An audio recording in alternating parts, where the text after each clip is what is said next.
ஆண்டவராகிய இயேசு கிறிஸ்துவின் இந்த சிலுவையின் பாடுகளின் மூலமாய், ஆண்டவராகிய இயேசு கிறிஸ்துவின் இந்த சிலுவையின் தியாகத்தின் மூலமாய் அவர் நம்மை என்னவாக மாற்றி இருக்கிறார், நான் யாராக இருக்கிறேன் அப்படின்னு நம்ம என்ன பண்ணிக்கிறோம், தொடர்ந்து சிந்திச்சுட்டு இருக்கிறோம். அந்த வகையில போன தடவை என்ன பார்த்தோம்?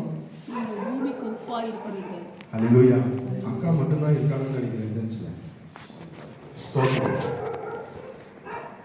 கடந்த நாட்களில் நம்ம என்ன பார்த்தோம்? நாம் யாரா இருக்கிறோம்? ஆண்டவராகிய இயேசு கிறிஸ்துவின் சிலுவையின் பாடுகளின் மூலமாய், சிலுவையின் தியாகத்தின் மூலமாய் நான் உப்பாய் இருக்கிறேன் என்பதை போன நாட்களில் பார்த்தோம். அதன் தொடர்ச்சியாக நாம் இப்பொழுது எப்படி இருக்கிறோம் என்று பார்க்க போகிறோம். அதே மத்தேயு 5வது அதிகாரம் 14வது வசனத்தை வாசிக்கிறோம். நீங்கள் உலகத்துக்கு வெளிச்சமாய் இருக்கிறீர்கள்.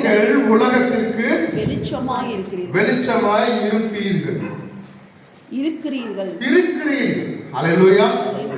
நீங்கள் உலகத்திற்கு வெளிச்சமாய் இருக்கிறீர்கள். பக்கத்தில் இருக்கவங்க என்ன சொல்லுங்க, நீங்க வெளிச்சமா மாற போறது இல்லை, நீங்க இப்பவே வெளிச்சமாய் தான் இருக்கிறீர்கள். அல்லேலூயா. வேகமா வேதத்தை திருப்புங்க.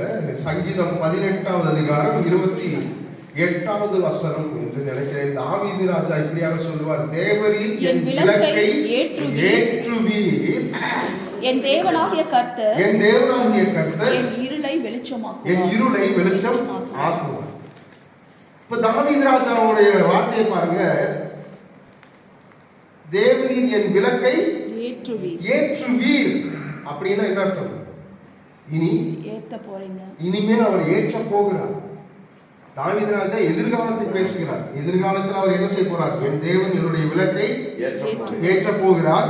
அதை தொடர்ந்து வாசிங்க. என் தேவனாகிய கர்த்தர் என் இருளை வெளிச்சம் ஆக்குவார்.